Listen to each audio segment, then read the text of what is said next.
Hey everyone, welcome to Beginnings, the show that asks, where do creative people come from? My name is Andy. I'm the host of the show and a writer and performer based in Los Angeles, California. If you listened to last week's episode, you heard me say this intro on my iPhone, sick from my bed. But guess what? I'm no longer in my bed, but I am still sick. I'm trying to get over this darn whatever it is. It's now a hacking cough. But we are fostering a dog this week. And you know what? That dog needs to be walked at 11 o'clock at night.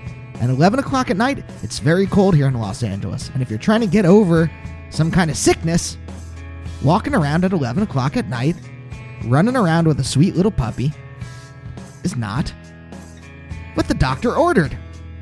But you know what the doctor did order? Today's episode with Kayla and Melissa from The Blow.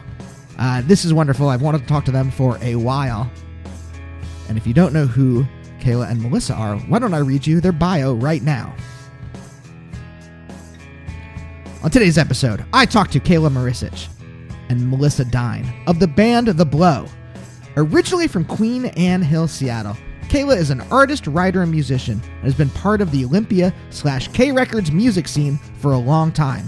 As a solo artist, as a member of the Microphones, and for a number of years with Yacht's Jonah Bechtold as The Blow.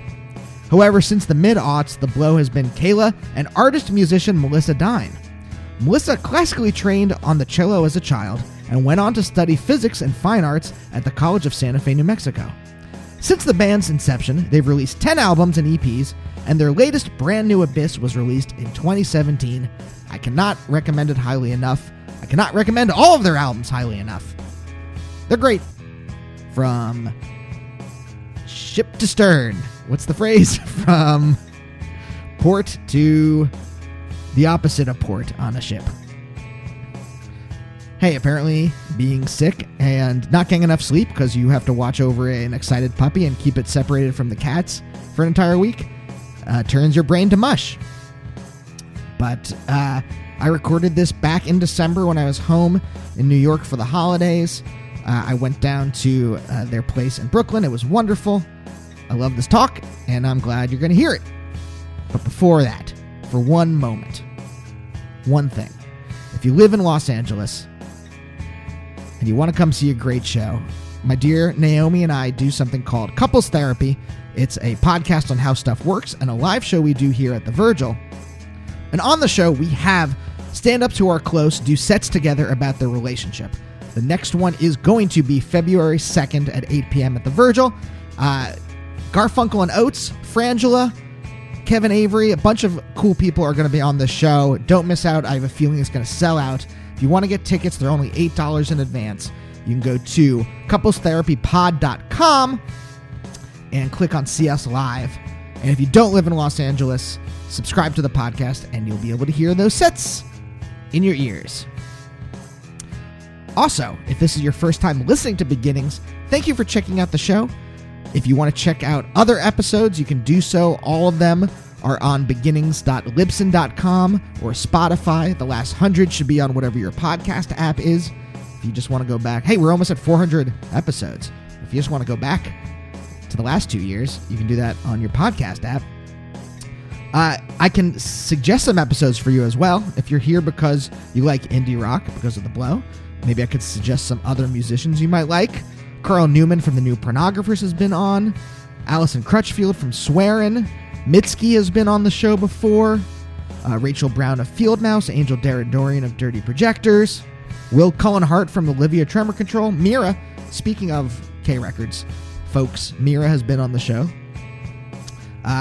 And a ton of other people, ton of writers and performers and artists and philosophers have been on.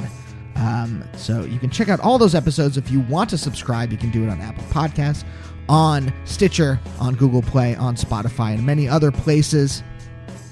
In fact, if you go to Apple Podcasts and you're subscribing there and you don't mind leaving a review, it really helps the show. You can find me on social media at Andy Beckerman on both Twitter and Instagram. And, I'm very excited. Episode 400, just around the corner. 9 years. I've been doing this almost 9 years. That's crazy. So anyway, thank you so much for listening to the show. I don't want to take up any more of your time. So without further ado, let's talk to Kayla and Melissa.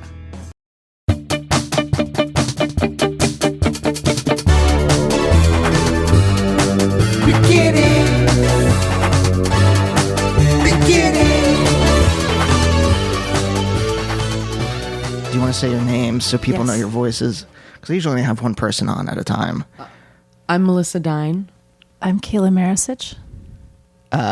This is a delight. Thanks. We're here. So we're in New York, and because I'm portable, we're here in Brooklyn.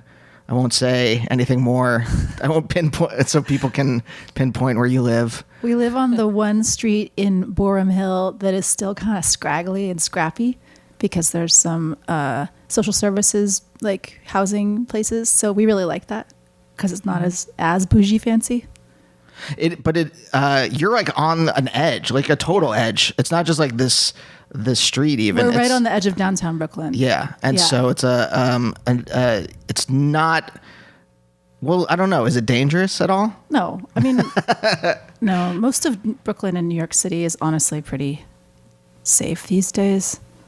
We're in Harlem. Naomi grew up in Harlem, and it is now almost totally gentrified, at least where we are. Like I walked out on the platform the other day, and there was just like this white dude vaping, and I'm like, okay, that seems like the tail end of gentrification. Yeah, I mean, I know there's like rough things going on around the city, and people like in hard times like struggling and getting into some crime, but yeah, it's pretty chill.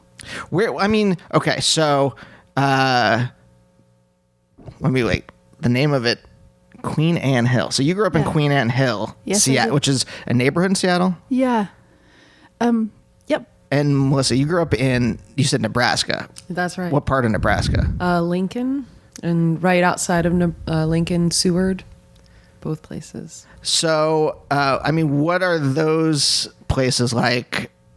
Are they, I'm assuming very different, because we're talking Midwest, we're talking Seattle, vastly different culturally. What about like economically? Do you guys grow up in middle class, other classes?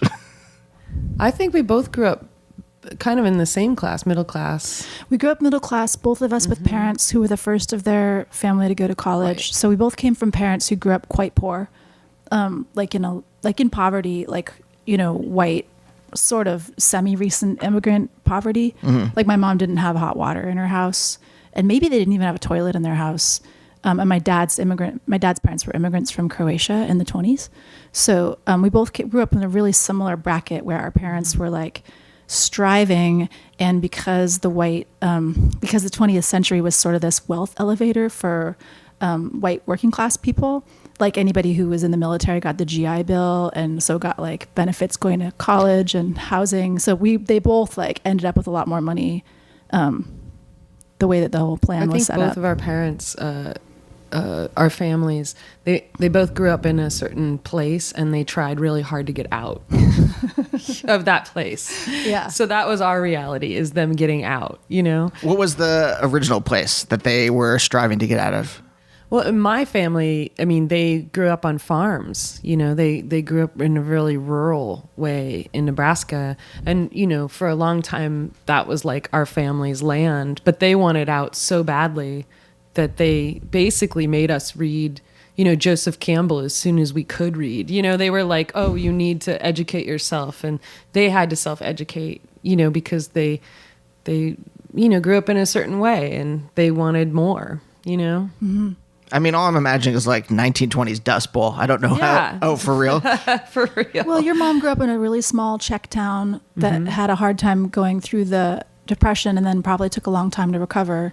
Yeah, but like people still, use certain Czech words, and they still, bake certain Czech. It's really bizarre. Nebraska's like that, and there'll be towns that are completely Polish. And it's like, and then there'll be German towns, and a lot of the Midwest is like that. Minnesota's that way. And well, they sort of cleared out the indigenous people, and then like Europeans could come over and recreate their Europe places here. Yeah. My mom grew up in the Midwest and just joined the Marines so she could get out on her 18th birthday. Huh. And then my dad grew up in a small town in the Northwest called Anacortes that was actually cute, but he left it to like be a designer and drive a sports car and get a sailboat. I think I only know the name of specific places in Washington through like listening to indie rock from that area. Yeah. But I think a really interesting thing about both of our parents is that like they became middle class, but we grew up with different values because we were raised middle class and our parents were actually raised working class. That at least for me, the choice to work creatively and be an artist was always really like confusing and kind of challenging to my parents. Like, you know, I have friends who grew up with artist parents and they have totally different, like easing into being an artist was totally different for them. They were like supported or maybe even sort of critically challenged by their parents where, you know, like where the parent would be like, well, did you think about it this way? Whereas my parents were always like, well, you should get a design degree because that would be sensible. And then you could get rich and buy a house, you know, and which would have been true. And it would be nice to own a house, but instead I'm an artist. That is really interesting. I mean, it's something that I struggle with a lot because not only do my parents not understand anything that they don't understand both the structure of how it gets done and the content of the things that I make. And so it's all very alien to them. And I mean, I say this a lot, but I was just visiting them, so it's fresh in my heart. But we had brunch with them and some friends of theirs when we were visiting last weekend, and they're from Pennsylvania, and all their friends were talking about their grandchildren, and we just have, you know, your work, yeah, or cats. I mean, if they really need like a physical being, yeah. But there's nothing for them to like. Their friends are all talking about like how great their like grandchildren are, and there's nothing for them to brag about. So they could brag about your work. But they don't understand it. I wonder if like I've never thought about friends whose like parent like who are second generation artists. If it's a different experience for them. Yeah. Yeah, totally. Yeah, or you know, someone like Bjork or something. You know, you think like, how'd you achieve so much at age 20 or whatever, 18? It's because like her parents were artists and she was jamming with them, you know, on film when she was 10. As a child, you know, yeah. Like, yeah, it's a totally different thing. My experience, but you know, they could say like, oh, Andrew's partner was on a HBO comedy special. That's what they can latch onto. When Naomi's on TV, she was also in like she just had a recurring role on some show on ABC, and so they can like those are the things that they can latch onto. They can identify that. Gotta give them something. My dad's taken a real shine to our car. We had to buy a new car, so he just calls up and asks how our car, named Trixie, not by us, by the person who sold it to us. He just calls up and asks how Trixie's doing. That's his way. I mean, coming from this background, how did you guys get the notion in the first place to, I mean, you're musicians, but you're also both visual artists. Like, how did you get that notion in the first place? You're both looking, you're looking at each other and also like up at the ceiling quizzically. I kind of feel like our parents, to a certain degree, wanted to be more creative than they could have. Like your mom really wanted to be a dancer. Yeah. But that was not a practical choice for a woman who, you know, in like late 60s, early 70s Nebraska. That was not something that she was culturally going to feel like she could do. Right. And even like your grandmother, maybe she did go to college. She worked in the Roosevelt administration. She left Nebraska, went and worked with President Roosevelt in the 30s, had a really good time, came back to take care of her dad.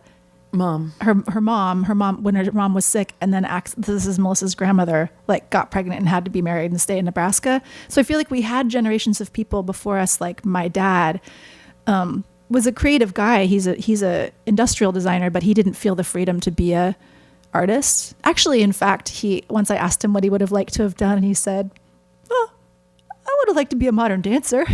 It shocked the hell He out of does me. have some jazz shoes. He likes his moves. But like I think they thought that creativity could be like, it would have been exciting, but they just thought that that's not a practical way to live. Yeah. So I think they planted little seeds in us, like where there was creativity around, or your dad having you read Joseph Campbell. Yeah. So I think that they had some fantasies of it, but still didn't think it was a practical choice exactly, like there were some contradictory messages. But I mean, go ahead. And in like my family, my whole family was a bunch of weirdos, and so my cousins and my sister and everybody, we would hang out with each other and we would, listen to Grace Jones, and we did have access to all of this stuff, and we had this community that was just within my weirdo family that none of us fit in there. We would all went to public school, we all had different friends and things like that, but they weren't the people we related to. So we would read books and talk, or we would watch films. And there were other families in Seward that were weird too. There was a family that owned the cinema, and they would bring really crazy films. Like I went to art school and I'd already seen a ton of the films. So there was a few, unique people that just happened to live in the middle of nowhere. And I think because it's the middle of nowhere, you really can be a little alternative, I guess, without thinking you're alternative, Yeah. Well, your older cousin Michael, who was sort of like your special, like he like loved you a lot.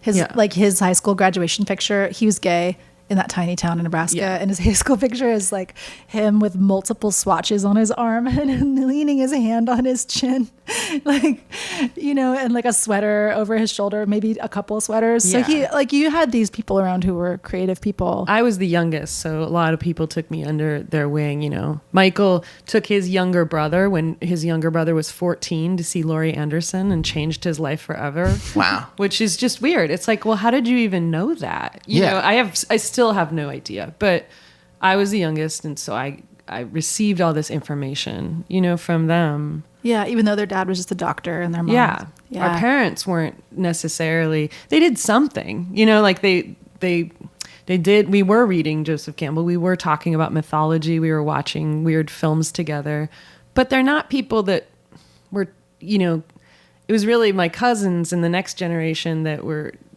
able to articulate what we were, absorbing. My parents still don't really articulate it, although they had access to it. We'd listen to all these things, and Do you think? Okay, how big a town is Seward?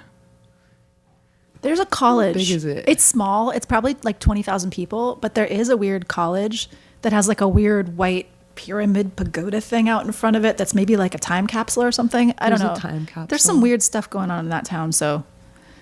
Yeah. I only ask because I'm wondering, like, because all the fictional depictions of small towns are that the culture is so tight that there isn't any kind of way to really deviate from whatever the mainstream culture is. But when you were just talking, I was wondering, I'm like, well, I wonder if actually that in smaller town, or like if there is some kind of threshold where you there's some kind of, before you get to like a giant population where there's some kind of freedom because it's not there aren't enough people to reinforce whatever the norms are. Yeah.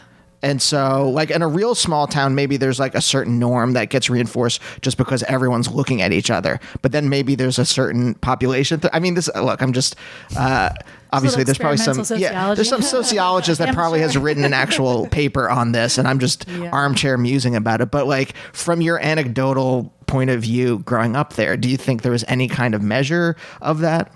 I mean, in my family, we all wanted out. We were raised to want out. So I don't think we cared enough what people thought of us to really, want to fit in. I mean, my sister and one of my cousins, they were like cheerleaders and football players, and they fit in a little bit more, but it wasn't, I didn't really care. So I think it was about not caring and having a group of people that you were spending time with. We had each other.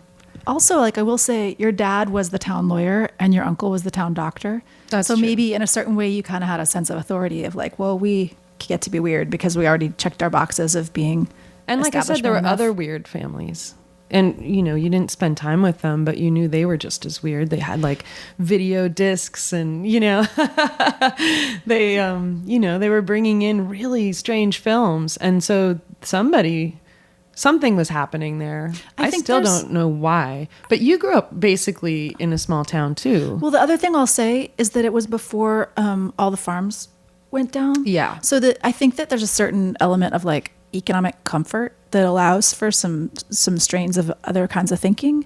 And I think that a lot of what's going on in the US right now, where it's like rural, there's this polarization between rural and urban, and that it's like the rural areas are really like economically stripped and deprived because like the farm policy. So I think it was a different time. And I think like coming out of the earlier parts of the century or earlier centuries, there was more of sort of like an eccentric small town, character. There was more room for that. Or like To Kill a Mockingbird or something, where it's like you don't just think like small town, closed-minded. I mean, even now, obviously, there's all kinds of people everywhere. But I think that there used to be a little more like meat on the bones for room for that. Yeah, there still are ranches, but a lot of the farms have changed. They've become corporate. They were small families that had the farms, and you're right. I think that there's just a little bit less room. Yeah. But also where Kayla grew up, it's basically a small town. It's a community on top of a hill, and it's you guys all knew each other. You knew every neighbor. Yeah, but we were the weird. My parents were they were pretty eccentric. Like, yeah. So even if they weren't artists, like my mom would like lay down on her back in the grass on the class field trip just because she felt like it, So like I think I was bred to have a little bit of like outsiderness, Yeah. Like a little bit like, I don't care what other people like. That's technically weird. I'm When my mom putting in was, air quotes, but it's also like I see that and I'm like, who cares? Like, also like, sure. Well, I cared in my small. Sure, as a kid, I ended up being weird, but I really didn't want to be weird. But I just sort of was a little weird because I don't know. I just sort of got bred in somehow or something. So like I feel in terms of artistic impulse, like I always liked to draw, and it just never.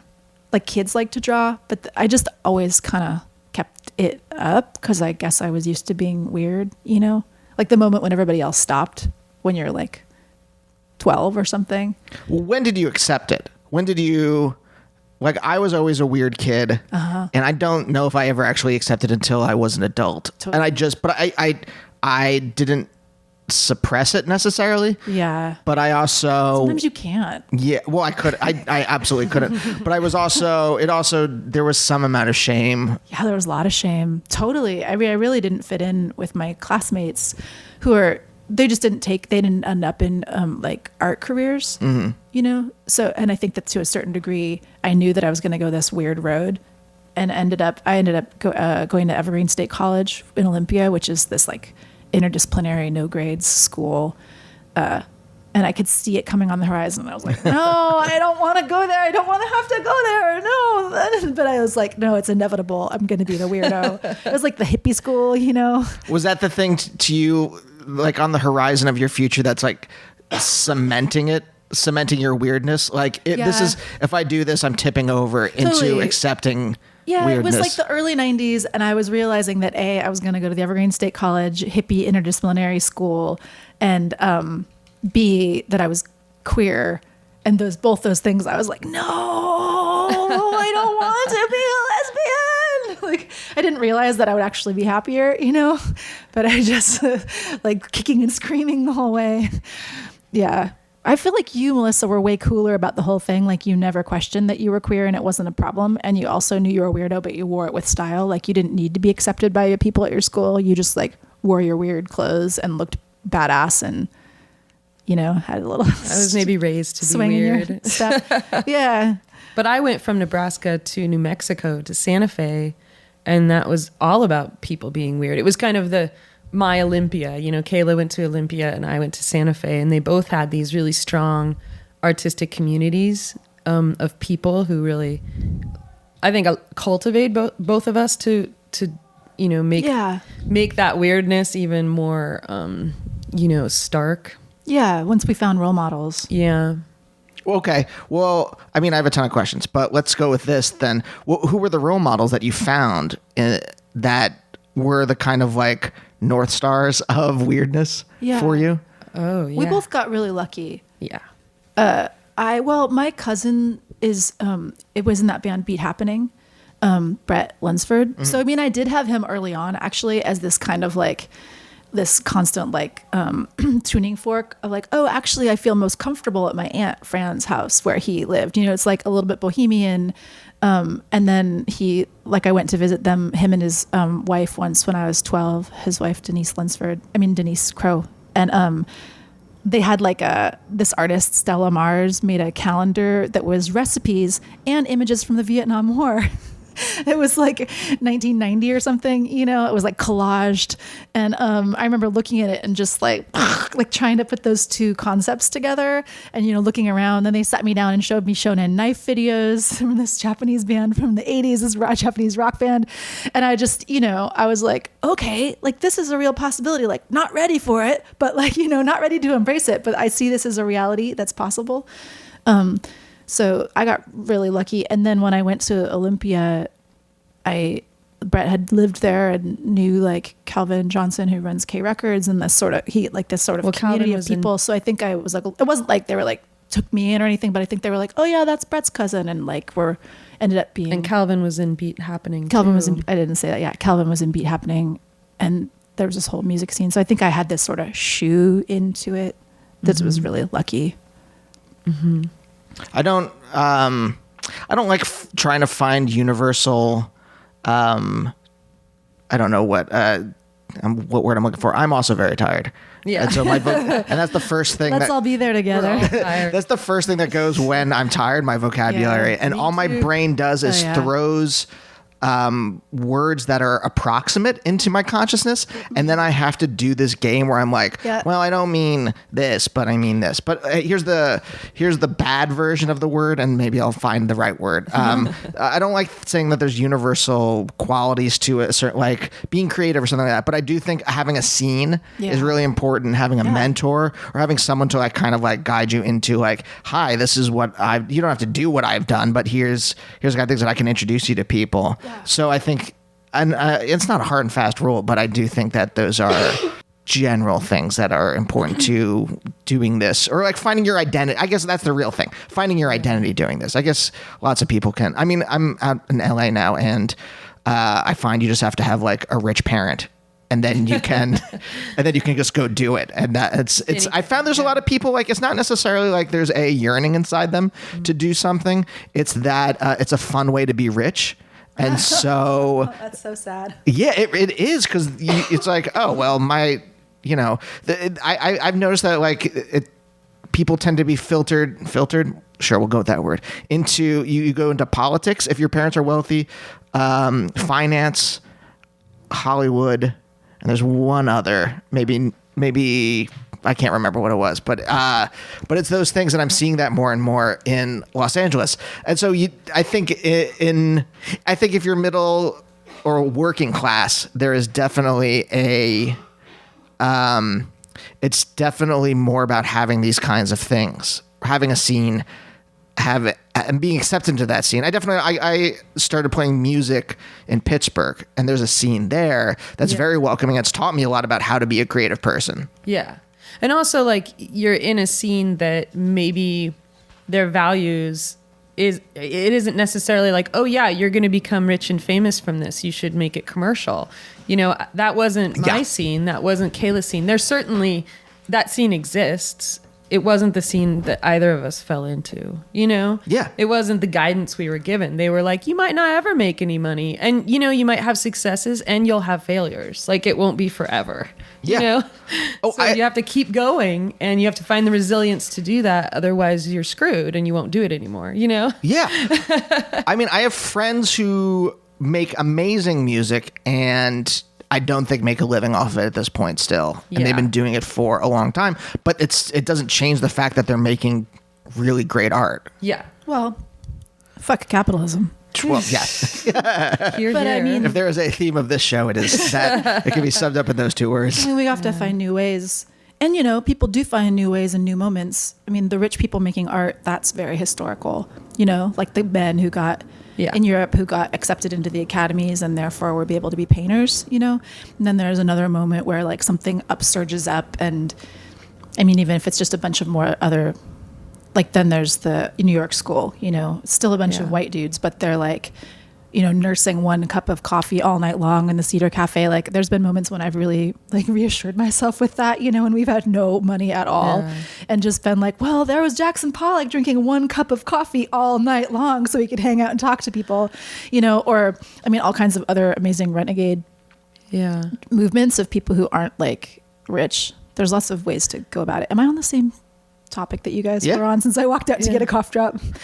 I mean, that's in the scene that accepted me, you know, it was full of all these artists that came from New York and were tired of the New York scene, and they went out to the middle of nowhere at that time and total isolation and just had each other and kept doing things that are now in the MoMA. You know what I mean? But at the time when I met them, they weren't super famous and they were still making it and they were still showing. And, you know, now there's a Bruce Nauman retrospective at the MoMA, but he was like, we all worked for Bruce, you know, and he was one of those people that were there. And it was, you know, and he went out there to not be, you know, I guess persuaded, like not have his art be persuaded by commerce. Like he was like, I want to go on this thing.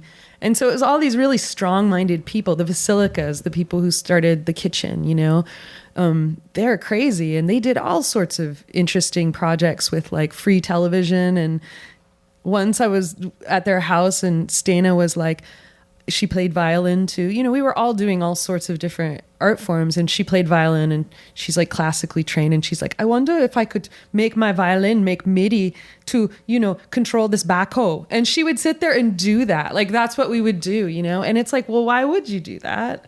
But it's like, we did it because it was super fun. Yeah. You know what I mean? Because it's awesome. And because it's awesome. But like, you know, that never became a piece that showed it, the, you know, like, it was just the way that people taught us all to think, you know, and we were all hanging out doing those things, problem solving. Do you think, okay, I don't know if this question's answerable, but maybe it's a prompt.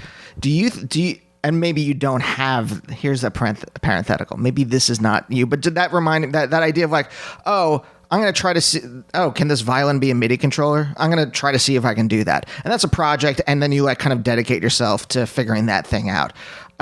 This is a very dumb example. Last night there was I needed to go to sleep. And instead I was like, I had this idea. I just wanted to Photoshop this dumb thing. And so I spent an hour Photoshopping this dumb thing and I should have gone to bed. But that, to me, that is emblematic of a certain kind of mindset where it's like, oh, there's this thing I want to do. Maybe it's a song you want to write. Maybe it's whatever project you're working on, and you kind of get this tunnel vision. Do you think that if that is something that you identify with, do you think that predates you being an artist, or do you think it's something that gets folded into your personality, that you're welcome to that, but then it gets folded into your personality? Specifically, both of you. I know it was a strange question. I wonder, I mean, it's hard to deconstruct that, you know, and like, I mean, I think it's a little bit of both. It's like the people that surround you and they're telling you that is a thing you can do, you know, you should do it, or that's a good way to like lead you into the right place. But I do think that both Kayla and I are a little bit obsessive, you know, and we were probably born that way, you know what I mean? And then like found good ways to use that obsessive behavior instead of negative ways. And that it was like, oh, art fits really well, you know, with this kind of way of paying attention. Don't you think? Yeah. My theory is that whatever your psychological my theory is that whatever your psychological predisposition is what is going to enable you to make art or not make art. So those psychological predispositions that are also considered destructive or negative, like being very obsessive, believing that no one's going to love you unless you make something and show it to them. I think there's a lot of people who find a lot of success by following that negative voice that says that no one's going to love you unless you outdo yourself every single time. Like, so I have some friends who are like really really successful artists or artists who achieve a lot, because like deep down they've got this drive that constantly pushes them back to like get back to the studio, because like you're not a valuable person unless you achieve this thing. I mean, that's one really obvious kind of like brain wiring that would work well for art. I feel like Melissa and I both have separate wirings that make us effective in different ways. You know, I've got a whole sort of like had an alcoholic parent, and I'm always trying to make sure everything's okay all the time. So I'm like really agile moving around like in performance, or trying to solve something, you know, emotionally into lyrics, or, you know, like trying to improve upon the situation. But then I have other things in my psychology where I have to just check out for really long spans of time, and or care more about being around people than actually getting into the studio to get work done. So I think there's like a texture to what you actually achieve, or your body of work that is it's almost like kind of like a map of your brain and your emotional wiring, you know? So you had asked earlier before we started recording, like, do you ever notice that once you achieve the thing, you aren't happy? And that was kind of, I was thinking about that, like, well, yeah, you might not be happy, but you not being happy is maybe useful for you getting your artwork done. So it's a question of like, would you rather be happy, or would you rather get a lot done? And then you kind of have to decide, you know, because maybe being happy wouldn't make you very productive. I don't think it does. Because I notice for myself personally, like when I'm like just sitting with Naomi and our cats, and I'm like, this feels great. Mm-hmm. I don't have any kind of drive to go right. You're not up for an hour using Photoshop to put something stupid together. I mean, that should because you're sleeping. That shouldn't be wasted. I shouldn't waste that precious mortal life doing that anyway. But I mean, Naomi, like we had a talk in our couples therapy like a week or two ago where she's like, I think you are a workaholic in a negative way. And I'm like, not the good way. Well, this is not a compliment. Not in a way, like I'm not if I'm going to be a workaholic, I should maximize my time. Instead, I'm like, I write a script and I'm like, I write, 5 lines of dialogue, then I go and check Twitter or something like that. So I can be more effective. If I have this drive anyway, I might as well. I need to be more efficient with that. You're a bad workaholic. Yes. Yeah. I think that's an interesting point too. Like, I do think that everyone has, my words aren't coming to me today either. I'm so tired. But I do think that everyone has like a way that they, we all have our own obsessive qualities or whatever, but there were things that I learned from other people on how to hone those qualities, like I think both Kayla and I grew up with peers and mentors that helped us realize something for many years, like not just lose sight of it and let it go. I mean, that was something that I had to learn. What do you mean? I mean, like, both of us are really obsessive about finishing a project. Like, we won't leave it. Oh, they taught you about endurance. Yeah, it's about endurance. It's about like, well, this idea isn't realized yet. Well, then we can't take it on the road. Like Kayla and I made a record and we felt like there's something missing, and we didn't really tour it. And then we just turned right around and went into the studio because we're like, it's not done. Yeah, and that album it's like, was done. Why does it do that? Why do you feel that way? I have no idea, but both of us felt it. And both of us, now 7 years later, we're finally like, okay, that thought's complete now. You know what I mean? Yeah. And it's like, I have no idea where that comes from, but both of us have it. And it is an endurance of seeing through a project and being like, I can't put my finger on it because it doesn't exist yet, but I do know that I should be obsessive about it. Yes. You know what I mean? Yeah. There's something that I've had to come to accept because I came from a very logical scientific background. I saw, Melissa, that you studied physics. I originally went into study physics. I changed to philosophy. Yeah. Which I feel, at least in America, is like an adjunct to. I changed to art, so yeah, totally. It's in the same neighborhood, and uselessness. Of uselessness and disrespect. But like having to like rely on a gut instinct, and I was very repressed as a kid, so having to finally come to this stage. I don't know what it is, but like where I'm like, oh yeah, I know there's something wrong with this script. I can't articulate it in words, and I'm just going to work on it until it feels right. And that's a strange feeling for me. I don't know if you guys grew up with knowing how to trust your gut, or having that feeling in you and following it. For me, I feel like it takes practice, you know, and certainly it takes you being wrong, you know, a bunch of times to know that, oh, that was the wrong way to trust my gut, you know, like for me, I feel like the way that I learned was just by falling flat on my face all the time and just trying again and trying again. And it's not fun to tell people that, but it's true, you know, and then it's that endurance that you get of failing, you know, to know when it's right and it's a success. To me, it's not necessarily a commercial success, or maybe it is, you know, I don't know. That's not up to me. That's kind of like what's happening in the entire world. You can't ever figure that out, you know, but you can be honest to yourself, I think. And for me, that's what I tried to cultivate. And it just took a lot of cultivation, you know. Can I talk about you specifically? Because I think there's interesting things about your life that are like how you would have developed some of those things. Like, because I was thinking about myself, like I went to Catholic school, and it was like pretty square. I wasn't like in the, you know, Horizons program in public school where they were doing really awesome, extensive projects. It was kind of just like assignment grade. And for me, it totally disconnected me from any sense of gut instinct. You know, I just felt like sitting there being tortured all day long, having to do things that I was like too bored. And maybe I had a bit of ADD. Like I would race ahead. I would understand ahead of time what the lesson was about. Then I would totally check out and miss a lot of parts of it.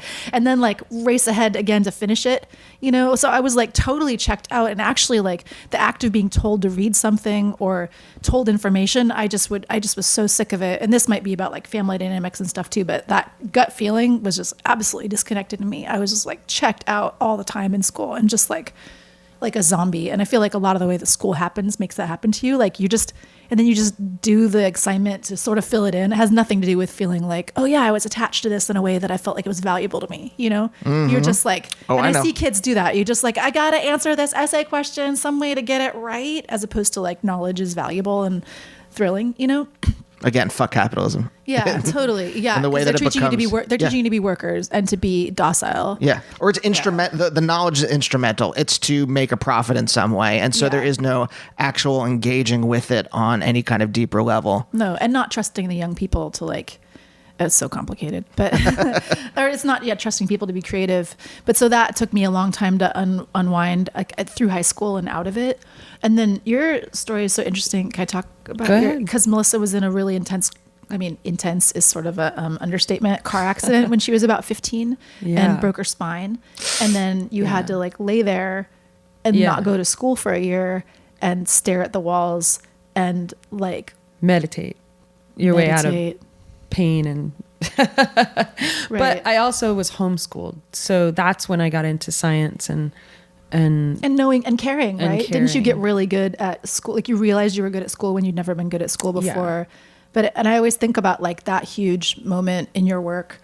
Melissa's done a lot of large scale installation, a lot of work using light, the physics of light and the physics of sound, these really minimalist pieces. And it seems like that's kind of another example, I feel like, of like using your your whole condition, you know, to make that ends up being what your work is. And also you've had your life kind of fall apart a lot of different times aside from the car accident, like your family, you know, moving apart and stuff. That seems like your way is, I always think it's so interesting. Your way is to like look at the elements of something and then like break it down to its most minimal elements, you know, because you've had to like grab the most minimal pieces of what was remaining after things fell apart several times. And that seems like that's your superpower, like your Superman origin story where you had to like, you know, go to the most difficult thing and find a way to crystallize that into your power, you know, like taking your weakness and making it something that you can actually share with other people, that you can survive the worst thing that you've experienced and then share that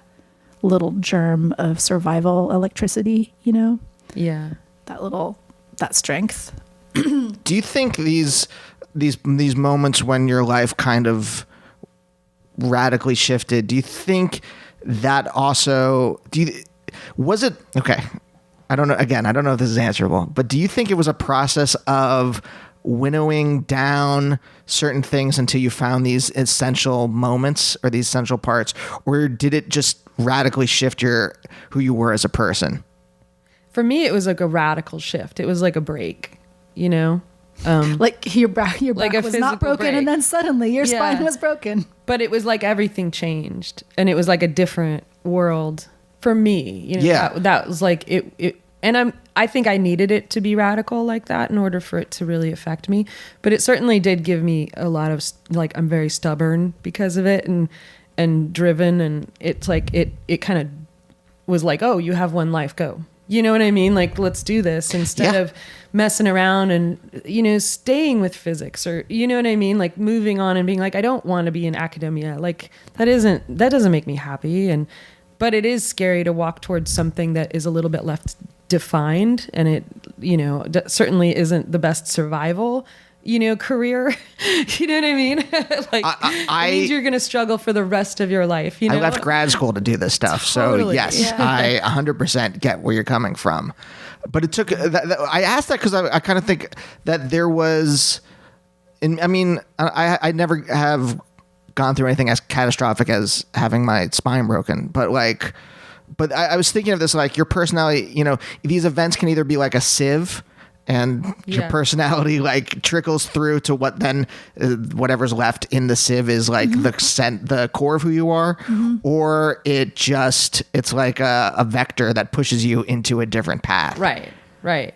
But I think you probably had some of those traits to begin with. Like you're a Pisces, you're an old soul. Like from what I've heard about when you were a little kid, you were like a deep little dude, you know? Yeah. And you'd already been like reading your Joseph Campbell when you were 9 years old. Yeah. You know? And I grew up, my parents made me play cello since I was really, really young. So I grew up with like private teachers, and I had to play an instrument, and it was so much practice, and I hated it. You know what I mean? But like, it is that perseverance of being like, play it again until you're good enough. You know what I mean? Which Yeah. I never understood, and I eventually had to get away from it because I felt like it was kind of kinky. You know? But then you found new ways to be kinky. Yeah, exactly. Ways that worked better for me. Well, I mean, that may have been a joke, totally a joke, but like something you said earlier also, I was wondering about, because I'm like, okay, mainstream culture is what it is. Okay. And I think it's tough if you deviate from that in any way. It's tough to like figure that stuff out, because you're getting all these signals from everywhere saying, no, you should just work in an office. Yeah. You should do all these kinds of things. And when you said you were struggling against discovering your queerness and discovering like your weirdness as an artist or existentially. Yeah. I think those two are intertwined in a certain way. And I'm wondering how did you figure both these things out when culture was telling you a different story of like what it is to be a human being, at least in America, at least in the 90s. Yeah. Well, honestly, I kind of think the 90s were really helpful, because to me, they were a much more freeing time, you know? Like you had Milli Vanilli winning the Grammy for Best New Artist. I think it was like 1990 or something. It's 90 or 91. It's right in there. And then the next year, Nirvana wins it. Yeah. So like that's the cultural change. And I was like, as I was It was a realizing- break, too. It was intense. I remember It the was very sound of it, and the intense. feeling was just like, fuck this, you know? Because everything had been so false and shiny. And I mean, I love like Belle Biv DeVoe and stuff, but like it wasn't as much a feeling of like gritty white kid reality, you know? Like, and I was from Seattle, and Nirvana had come through Olympia and into Seattle. So, I mean, I kind of had this weird feeling of sort of feeling like, oh, everything is getting more open. Like these kids who had been considered, I guess, like nerds in my high school, had this band called the Pine Rats. No, it was a reference from Twin Peaks. So yeah, like Twin Peaks came on TV. That was Right. mainstream television. It was super weird. Yeah. Then these kids who were like just kind of outsiders, you know, whatever. They're awesome people, but they were like not the high school cool kids or like mainstream, you know who I'm saying, the ones that the whole social scene is centered around. They had been practicing a punk band, and then suddenly like they had this punk band like right when Nirvana broke, and so they did a show in our school and everybody was like, this is so cool. Like everyone was, had decided suddenly that was cool, and everyone was wearing Birkenstocks. I'd had Birkenstocks a couple years before but didn't have the courage to wear them to school, so suddenly it kind of felt like culture was actually a little bit agreeing with me, like, and this was sort of maybe after I'd already had even decided I was going to Evergreen, like my senior year, really, 1992. It was like all of a sudden it felt much more affirmative of my choices. So I kind of had an easier ride. I wasn't trying to make those decisions like in the middle of the Midwest, in a conservative town. So it was a little easier. I also think that, you grew up in a very small community. And then she went to Olympia, and it was again a very small community, and it was a bunch of people who were like, cell phones, screw them, you know what I mean? Or like being connected to the entire world through the internet. Yeah, we could be, but we don't really give a shit, and so everybody was like right there and really present, and it seemed like it was a really good environment to try things out. Well, it was that like normally would embarrass you, or you know what I mean? Totally. Like you guys were pretty brave. And it was like, it was actually there was some internet, but it was not, only at the library or something. Yeah. And people didn't even really know what it was. And it was very slow.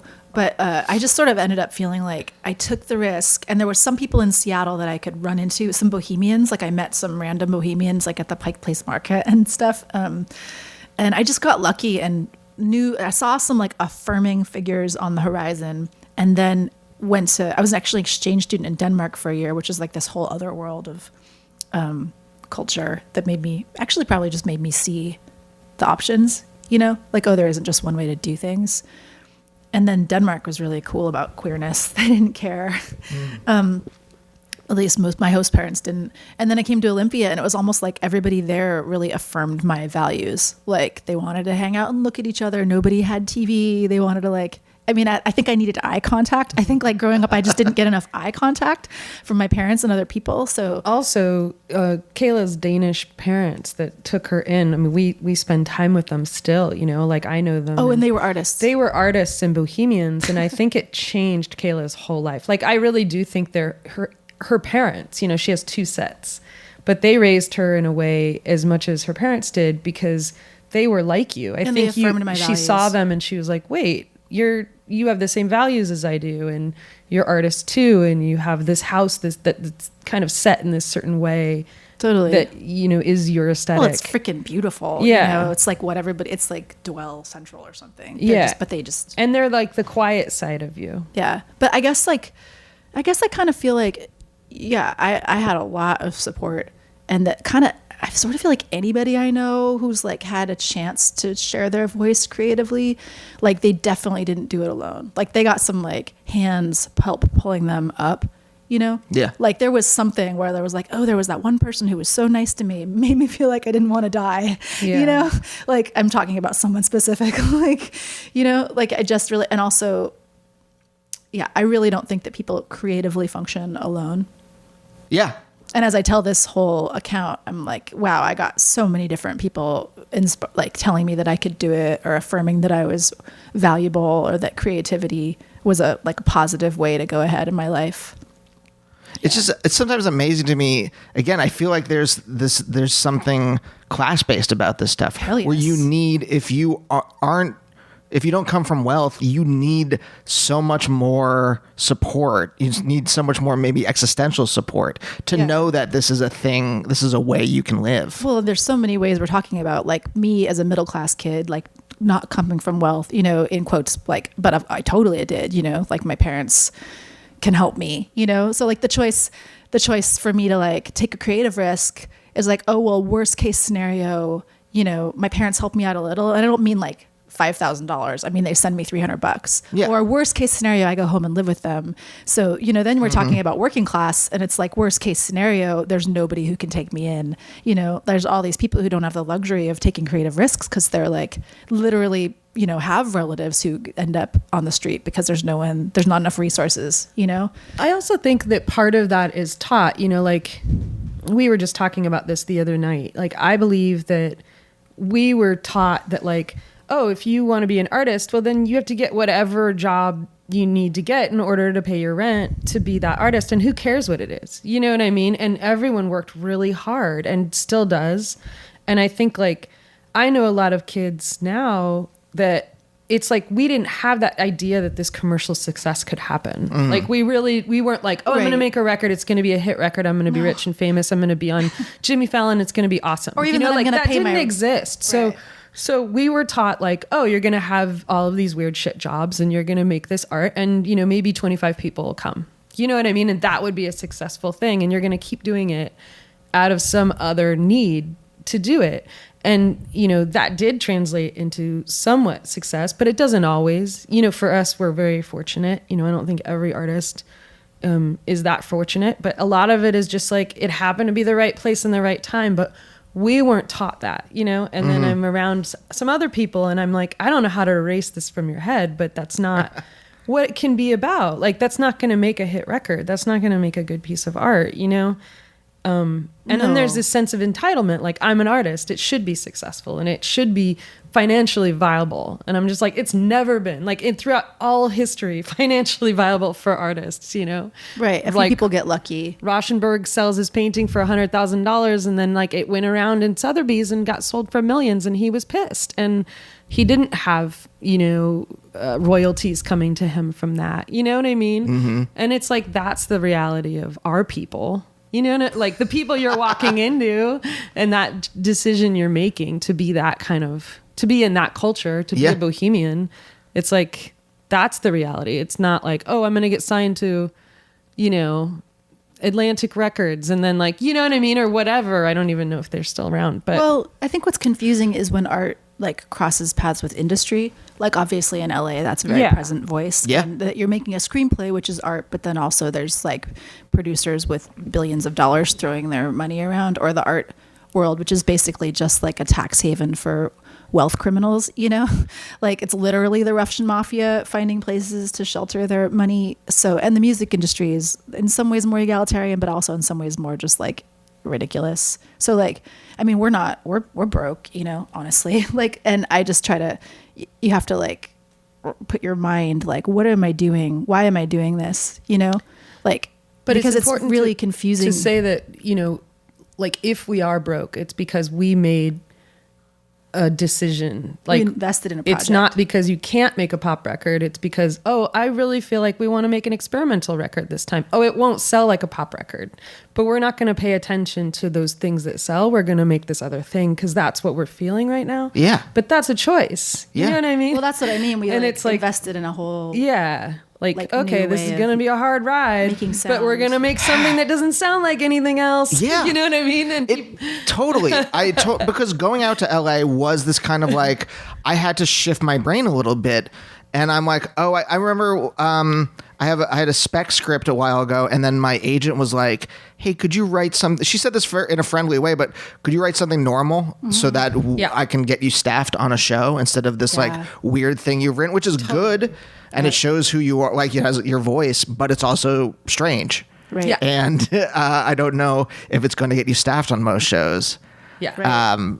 So, and I had to like kind of shift my brain, like in trying to make this an actual career. I had to shift my brain, and I have to think like this is the only. I say this a lot, but this is the only thing that I haven't commercialized. This show, Yeah. and I've done it purposely so that I can talk to the people I want to talk to and have the kind of conversations I want to have Yeah. without worrying about like, by the way, now we're selling a mattress or whatever it is that I have to do every other kind of art I make. Right. Where those kind of considerations do shift the content. Ugh, I even hate even using that word is Well, like I mean, content's pre-content. The word content is just material. yeah, but it has taken on a bit of a like. Yeah, no, it's gotta straight- make content. It's marketed. Yeah. Hashtag content. I think like in for Melissa and I, so we made 2 records together. The first one we made was the self-titled record, and that was when we first got to New York. And I feel like I was much more kind of thinking about the music industry and sort of thinking we could collaborate with the music industry. We had a manager at that point, and we were thinking like, oh, well, we'll work in the function where you share a song and that, you know, people hear the song. It's normal enough that it can like, you know, be out there in the world, and then tailor the show, the live show, to be like, as what it's always been from me and for you, is like experimental, a place to experiment with people who are willing to come out, who don't feel entitled to be in art spaces necessarily, or even interested, like just people who don't feel like the agency to, you know, walk into a performance art show, like that's not their zone. So we wanted to sort of like expand the conversation of what's possible on a stage and in a performance through this sort of like welcoming invitation of music, like, oh, you relate to this song, this is a space we've shared together because we made this invisible sphere of space and you lived in it in your head. So that was our plan, and we made that album and we toured, and it was great, and you know, it functioned like a record. It was good. But then when we were done, we were like, oh, there's a sort of more like introverted album that we want to make and kind of like go away from the world of everybody hearing and talking and paying attention. Like, so in 2014, we actually went to LA and started working there, and we wanted to make music that we could make live with each other instead of having to re-perform samples that we'd recorded in the past. We wanted like a sense of liveness. And we just had we wanted to produce live. We wanted to produce live. And we had this just impetus. It was just kind of this feeling like, we just made this record, we should tour it forever and go do festivals and make our money back. But it was like, no, we have this deep, strong feeling like we have to go this other direction and make this thing that is way more like, whoa, we don't know where this is headed. And through the whole process, like both of those records, the second one really felt like we'd gone to outer space with each other, and we're staring down at planet Earth. And that whole process was like us learning to produce with each other and not looking for somebody else to kind of like make it normal and box it up and like make it a hit. It was so scary. I feel like that through that process, it really tested both of us to be like asking ourselves the question of why are we doing this, and really getting kind of our ultimate aim, like clear in our own minds, as opposed to like, oh, do we want success? Do we want money? Do we want people to listen to us? Do we just want attention? Like, what specifically is the goal? We saw a lecture once of Robert Irwin, the artist, and he was at the Whitney, and he asked that to everybody. He said, what are we doing here? Why are we making art? What do we want? We want success? Do we want to get rich? Like, what's the point? What is really the point? And it was so jolting when he said it. And I feel like for us, it was so exciting to ask that question and keep reminding yourself to ask it. Like, well, okay, fine. People didn't give me a ton of money, you know, like I'm not buying myself a house. Like people aren't, you know, maybe I didn't get the good Pitchfork review or whatever, or maybe, you know, like I didn't get a New Yorker story. So like, but what is the aim? And I feel like what I ultimately came to is like, I want different ways of living. Like I want to be able to make a space for myself to really see what's going on. Like it's really messed up. Like this economic system, this like social system it's not functioning. It's not fair. It's not fun, you know? Yeah. Like we're in a shitty time and space. Yeah. And just the way that everybody has to like monetize their, you know, their efforts. And like, the way that everybody has to push each other down in order to be successful. I'm like, well, that's never been real. Like it's always taken a village, and like nobody would be famous without a scene. Right. You know, you can't do that in isolation as a singular person. Like you're not powerful enough. No one is, you know? Right. Like, so like it took like CBGBs to make Blondie and everybody. Like they needed each other, you know, they needed a scene. They needed No Wave. They needed, you know, to articulate like this really abstract gesture. You know what I mean? That no one's ever heard of before. Yeah. And nobody has words for. Right. And they don't even know if they like it. You know what I mean? Like maybe it don't come down to like one reason why you want to make art, but like knowing what your thrust is. And I think that's what we came to, is like, fuck this. Like I want to be part of, seriously, like No Wave. I want to be part, you know, I want to be part of something really exciting, an exciting movement. I want to challenge the way the system is. Like I don't want to brand my content. Yeah. That's like makes me want to die. I'd rather go be a plumber. You know, I want to be a plumber like John Cage was and make minimalist sound pieces, you know, like, or Bruce Nauman broke horses, Melissa said, like, you know, like, I don't know. I just like to be able, I guess the art is to like see the time you're in. And if it's like a mirror that needs to be cracked, you know, or a window that needs to be cracked, just like crack it, you know? I think it also was reflected in how we were making music. We were making music in this really meticulous way that was almost like weaving, you know, where we would make all of these, we would sample all of these sounds, and then we would make samples, and then we would kind of perform them, and then also kind of put them together like a tapestry. Do you mean the first record or the second record? The first one. So it was like this way of we both had this way of accessing like our creativity. And that was the way we were doing it. And it was so much about the algorithm, and that's how we were performing too. You know, we were doing really incredible things with the performance with computers and samples and things like that. But then there was this end, I think, for both of us where we were like, well, it's not reacting to me. It's not actually alive. You know what I mean? Because that algorithm only does what I tell it to do. You go on stage knowing how the show's you know gonna go. exactly. Like there's nothing it can do to surprise you except for maybe not work. You know what I mean? At all.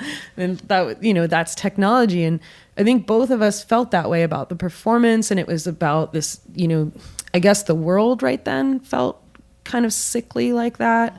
And we were just like, well, let's develop something that is responsive to us and alive, and something that we can ride like a dragon, and like, you know what I mean? Like something that has energy that we don't have to make from nothing every time, you know, like it's not canned. So, and a lot of that technology didn't exist. So there we go. You know, We were just getting into modular synthesizers as it was just kind of like taking as off. Eurorack was taking it's off. this whole scene. Yeah. now. But it was a journey. In your childhoods, do you know, this might be difficult, but can you maybe pinpoint, is there an anecdote or story about, you know, where do you think this feeling in you came from? I don't know if you want to call it like an anti-authoritarianism or what, but this kind of like where you are going to stand against the commercial function of this stuff, where you are going to stand against what, again, I guess going back to like what culture has told you you're supposed to do is, you know, was it just like the way that your life changed through a car accident? Were there pieces before that you can kind of pinpoint? Same thing for you, Kayla. For me, I can say that really easily. It was everything that I loved, you know, like when I looked at a piece of art or a piece of music, it was the weirdest stuff. And it almost always it was something that wasn't popular in its moment, you know, or something that was seen as a little weird, you know. It was never the stuff that like, this was just a hit right away, easy peasy, you know. It was like there was, you know, a machine around hits. And I never felt accepted by that machine, you know. It was like, oh, well, that's a whole different job. Sorry for interrupting you. No, it's okay.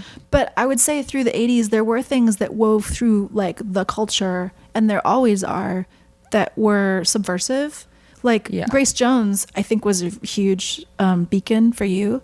Yeah. And for your cousin to talk about her. And she was like everywhere in the 80s. She was very visible. I knew who Grace Jones was just from watching MTV as a kid. But like, she's totally subversive. She has this amazing video of herself singing in front of a stack of televisions of her image of herself, of her, and she's singing like, you hate me for living my life, and she's black boxing. as I am, it's terrifying, tall as I am, I'm living my life, you know. And it was like, that's this formidable giant black woman who was totally challenging like what gender was supposed to be. And that was pretty mainstream. So there are ways that like, if you see these things like moving through the culture, you know, it isn't just like there's the mainstream and it's all horrible, especially like earlier a little even more. But still, I would say there's people weave through that are really inspiring, you know. But you had like your cousins helping you pick out what was inspiring. But I liked those things that it looked like people had to work for it, you know. I mean, like Sonic Youth opening up for a bunch of metal bands and everyone leaving every time they played. It's like they kept going, you know, and it's like, why did they keep going? I mean, it totally was coming out of nowhere, you know, in the way that they were trying to have it public. You know, it's like there was a world of experimental sound that was in the art world, but they weren't there. They were in a club, you know what I mean? They were translating this. To me, that just seemed so activated and like alive and inspiring, you know? I don't know. It seemed more accessible than trying to become Michael Jackson, or you know what I mean? I was like, I'm not gonna. You can. No one can, you know? I have this weird picture in my head. I'm like, oh, I wonder if it is like this kind of like, well, your cousins having these Sherpas. My friend Josh, his older brother was in college and was able to, I heard a Pavement song. Nirvana was a huge thing for me. And through them, I bought the No Alternative soundtrack. And then there's a Pavement song. And then I'm like, wait, this feels right. Yeah. And then he gave us Crooked Rain. And I'm like, oh, okay, now I get it. There's a whole world that's coming from. Yeah. They didn't just invent it. Yeah. And so there's this kind of like, I'm imagining this just like this wind going through culture, or maybe a separate stream, something like that. And going through history and picking up all these weirdos in its wake or whatever. And all different ones that then join together and Yeah. veer apart. Like Sly Stone being friends with the Grateful Dead for a minute, and them being douchebags and them not being friends. Like they weave all over. I also think it's interesting, like whatever's happening now, like a lot of it is about, oh, you have to be this inaccessible star. You know what I mean? Like it's all about this glossy brand that everyone's trying to create. And I'm like, well, those weren't the people that I was attracted to. Like you were saying, you were like, this just sounds right. And it almost is like, it just sounds like, your neighborhood or where you should be. It doesn't sound like, oh, I don't have any access to this world. You know what I mean? Like I just like Beyonce or whatever, but it doesn't, I feel like that was the world that I was raised in, was the one that it was like, yeah, the Butthole Surfers or whatever, you know what I mean? Yeah. And it sounded crappy and the recordings were crappy and it just sounded like, oh, I can do that. You know what I mean? Not like I don't have a budget of $1 million. I'm not Fleetwood Mac, although I do love Fleetwood Mac. Yeah. I feel like how it works is kids are the most punk. Like you start out totally fucking punk. Like there's nothing more punk than a 2-year-old screaming. Like, cause they don't care. They don't fucking care, and then and kids are the best artists. Like all their lines that they draw are the most like inspired and real and not fakey. And then it kind of like you get this pressure coming down on you a lot through school and just through all the voices to like contain yourself or be normal or draw a house like it's a square with the square windows, and the pointy roof. So I feel like trying to maintain that thrust as you age, is the challenge, or like maintain also your perspective about what's bullshit. Yeah. How much energy do you, I think about the entropy problem a lot. How much energy do you have in your life to dedicate to certain things? And I think there's also a developmental kind of way of looking at it too, which is like, how much energy do you have to push against? Mm-hmm. Does that make sense at all? Mm-hmm.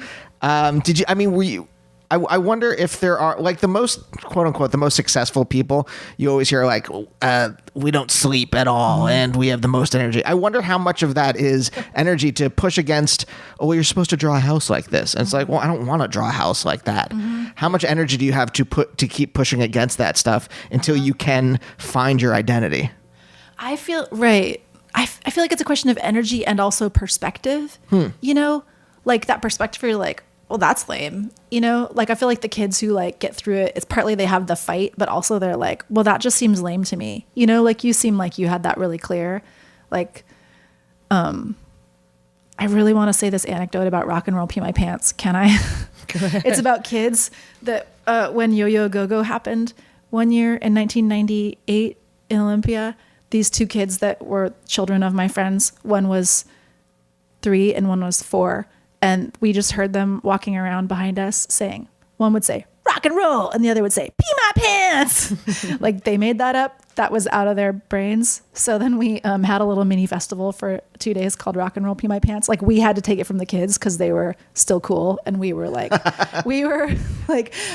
posers at that point, because we didn't have as good of material as they did.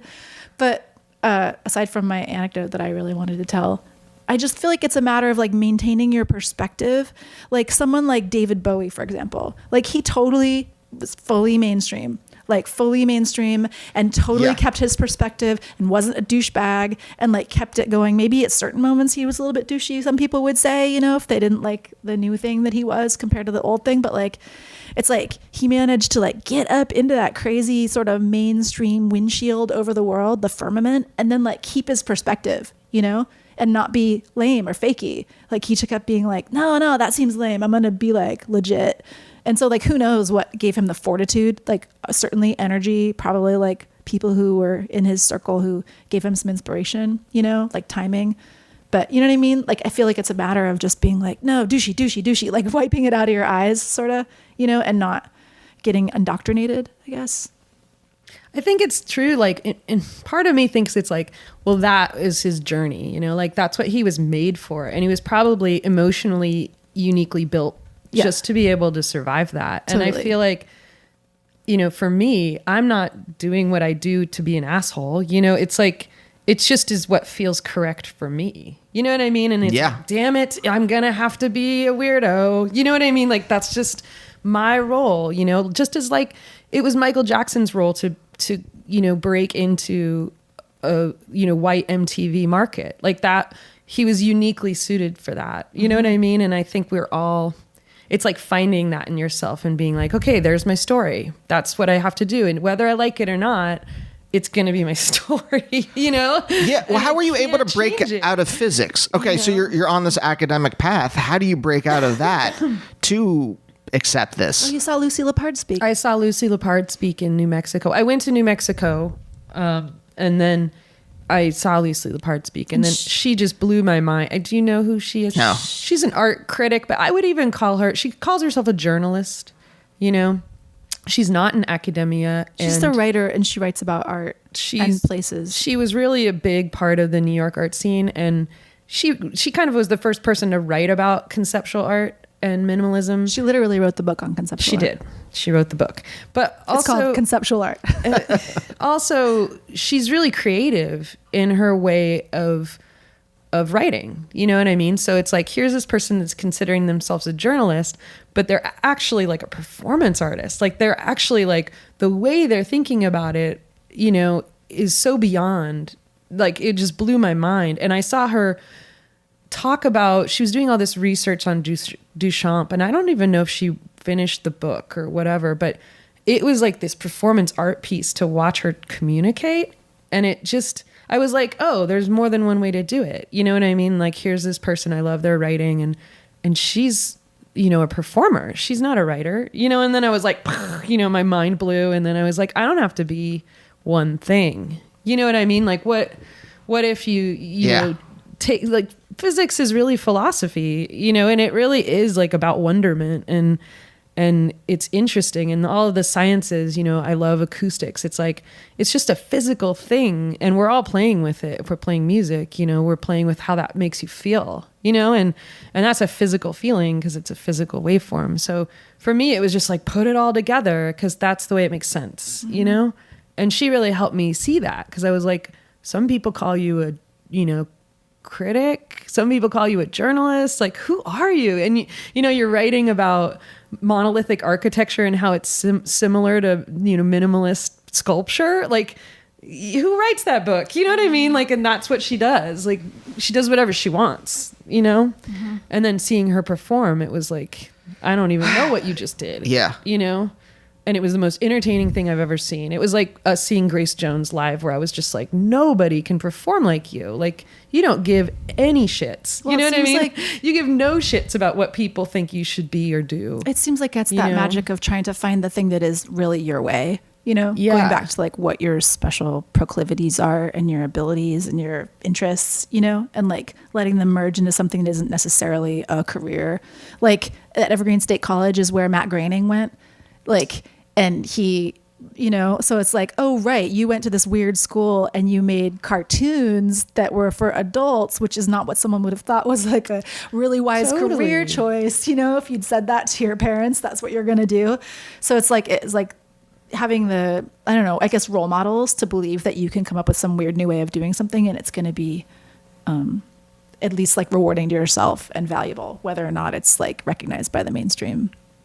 That actually seems like a lovely place to end. Yeah. Thank you guys so much. Yeah. Seriously. Oh, yeah. It's a pleasure. Very psyched that we got to talk. And we'll see you guys next time. Bye. Bye. Bye. Bye, oh, bye, oh, bye, oh, bye, oh, bye, oh, bye, oh, bye, oh, bye, oh, bye.